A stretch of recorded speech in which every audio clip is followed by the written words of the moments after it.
ملکہ ترنم نور جہاں، کون نور جہاں؟ وہی نور جہاں جو ایک ایسا احساس ہے، جہان کے لیے راحت کا پیغام ہے، سرور کا باعث ہے، خوشخبری ہے، خوش الحانی نیک نامی ہے۔ نور جہاں اپنے وابستگان کے لیے ہزاروں خوشیوں کا باعث بنی، دنیا میں ان گنت سننے والوں کی سماعتوں میں شہد گھولنے کی نیکیاں بھی برسوں سے اپنے نام کر رہی ہیں۔ لیکن نور جہاں کس شخص کی دیوانی تھی، اور وہ اعجاز نامی شخص کیسے 12 سال آپ کی زندگی میں رہنے کے بعد ایک اور اداکارہ کی وجہ سے آپ کی بے مول محبت کو ٹھکرا گیا؟ جانیے اس ویڈیو میں، اور ملکہ ترنم نور جہاں کی زندگی کا ایک مزاحیہ واقعہ بھی جو ان کی شگفتہ مزاج طبیعت کی گواہی دیتا ہے اسی ویڈیو میں۔ برِ صغیر پاک و ہند کی سب سے بڑی فیمیل گلوکارہ ملکہ ترنم نور جہاں، جن کے بارے میں لتا منگیشکر نے کہا تھا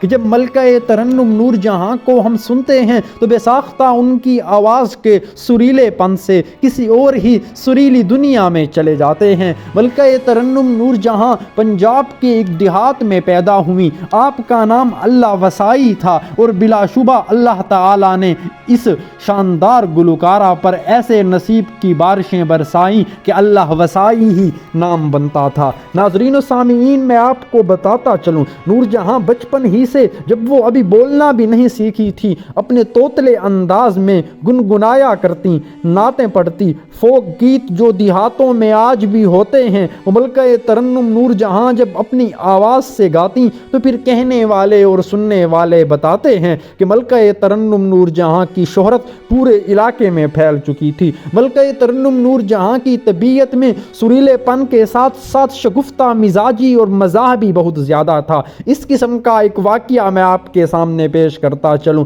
ملکہ ترنم نور جہاں ایک دن بیٹھی تھی اور محفل میں اپنے گیتوں کو اپنے بچوں کی ہونے والی پیدائش سے منسوب کر رہی تھی، اور کہہ رہی تھی کہ جب میرا فلاں گیت ہٹ ہوا تو میری بیٹی پیدا ہونے والی تھی، جب میرا وہ والا گیت ہٹ ہوا تو میرا بیٹا پیدا ہونے والا تھا۔ تو اس پر ایک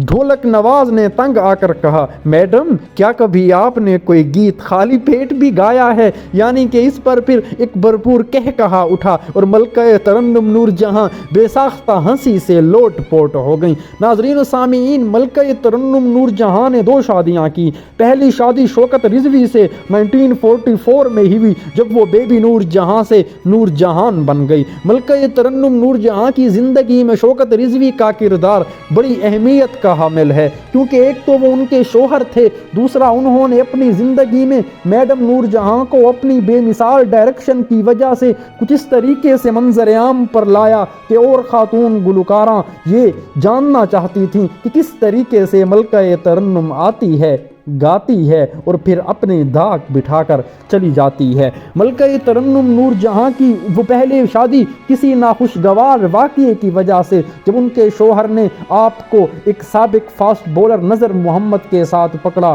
تو اس کے بعد پھر آپ میں تو میں ہوئی، اور اس کے بعد جب ان دونوں کی طلاق ہو گئی تو ملکہ ترنم نور جہاں کو محمد اعجاز نامی ایک شخص میسر آیا۔ اعجاز درانی سے آپ کی شادی 1959 میں ہوئی۔ نور جہاں کی بیٹی کہتی ہیں کہ میں نے اپنی والدہ کو 2 کام کرتے دیکھا، ایک اپنے والد سے عشق اور دوسرا گانے گاتا ہوا۔ یعنی کہ اپنے شوہر سے وہ اس قدر محبت کرتی تھیں کہ اس کی کوئی مثال تو مل ہی نہیں سکتی۔ لیکن میڈم نور جہاں نے اعجاز دورانی سے جب دوسری شادی کی تو ان کو اپنی زندگی کا مکمل خود مختار بنایا، سب کچھ اسے سونپا۔ آپ کے بچے کہتے ہیں کہ راتوں کو اٹھ کر ملکہ ترنم نور جہاں ہمارے والد کے لیے کپڑے استری کرتی، اور بالکل کسی عام خاتون کی طرح جب وہ لاکھوں کا فنکشن کر کے آتی، کھانے کے لیے چولہا ہانڈی سجا لیتی اور اپنے شوہر کو یہ احساس نہ دلاتی تھیں، یعنی کہ وہ اس درجہ اپنے شوہر سے محبت کرتی تھیں۔ اور ناظرین و سامعین، میں یہاں پر آپ کو بتاتا چلوں،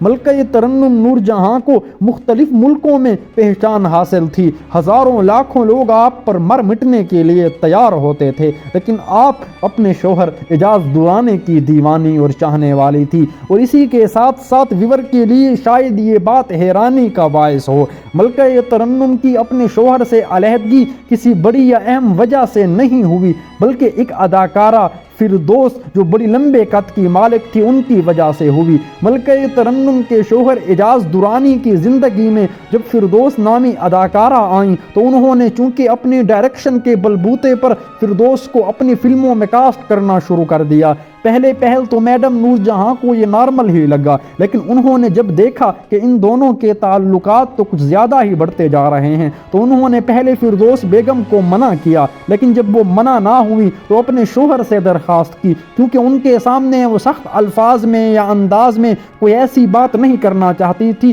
جو ان کی طبیعت پر گراں گزرے۔ اور پھر اسی کے بعد ناظرین و سامعین ملکہ ترنم کے شوہر اپنے روایتی انداز سے دھیمے لہجے میں ٹال مٹول کر کے بات کو آئی گئی کر لیتے تھے۔ تو ملکہ ترنم نور جہاں نے اعلان کیا کہ اب وہ کسی ایسی فلم کے لیے گانا نہیں گائے گی جس پر فردوس اداکارہ ہوں گی۔ تو یہ بہت بڑا دھچکا تھا فردوس بیگم کے لیے، کیونکہ ملکہ ترنم نور جہاں کی آواز کے بغیر تو کسی فلم کا مشہور ہونا سوچا بھی نہیں جا سکتا تھا۔ اور میں اپنے ویور کو یہاں پر بھی بتاتا چلوں کہ ملکہ ترنم نور جہاں نے جب یہ فیصلہ کیا، ان کے شوہر نے اس کے باوجود بھی فردوس بیگم کو اپنی فلموں میں لیا، تو ملکہ ترنم نور جہاں نے اپنے شوہر کی فلم میں ہی گانے سے انکار کر دیا، اور پھر اسی کے بعد ان دونوں کے درمیان اختلافات مزید زیادہ ہو گئے۔ آپ کی بیٹی ہیرا اس بارے میں کہتی ہیں کہ پھر وہی ہوا جو نہیں ہونا چاہیے تھا، ملکہ ترنم نور جہاں اور اعجاز درانی کی طلاق ہو گئی، لیکن قربان جاؤں دونوں پر کہ انہوں نے باوجود طلاق کے نہ کسی نیگیٹو کنٹروورسی میں شامل ہوئے اور نہ کوئی اور ایسی بات کی جو ان دونوں کے معیار سے نیچی ہو، اور تاعمر ملکہ ترنم نور جہاں اعجاز درانی کے لیے محبتوں کے تبادلے کرتی رہیں اور اپنے بچوں کو بھی یہ بتاتی رہیں کہ ان کا والد محبت والا تھا۔ اور ملکہ ترنم نور جہاں کی بیٹی بھی اس پر بے ساختہ یہی کہتی ہیں کہ ملکہ ترنم نور جہاں نے یا گانا گایا یا اپنے گھر والوں سے پیار کیا اور اس کی زندگی کا کوئی مقصد نہیں تھا۔ اور اسی کے ساتھ ساتھ ویور یہاں پر یہ بھی دلچسپ بات ہے کہ ملکہ ترنم نور جہاں کی آج 23 دسمبر کو برسی ہے، پر ہمارے جو بڑے ٹیلی ویژن چینل ہیں ان کو چاہیے کہ وہ انہی کے اعزاز میں ایک کوئی تقریب کا اہتمام کریں تاکہ اس بے مثال فنکارہ کی باتیں اور ان کے گانوں کی یادیں ہوں لوگوں کے سامنے محبت بھرے انداز میں پیش کی جائیں۔ اور پاکستان ٹیلی ویژن کا یہ فرض بنتا ہے کہ جس نور جہاں نے اپنی فلموں کے لیے ایسے ایسے گیت پاکستان ٹیلی ویژن کے سپرد کیے کہ آج وہ ایک سرمایہ ہیں، اثاثہ ہیں، خزانہ ہیں فلم بین موسیقی کا ذوق رکھنے والے سامعین کے لیے، تو ان کو بارے میں ایک شاندار تقریب جو ان کے شایان شان ہو، یہ گورنمنٹ آف پاکستان اور ٹیلی ویژن اداروں کا حق بنتا ہے۔ اللہ تعالی میڈم نور جہاں کی مغفرت فرمائے، آمین ثم آمین۔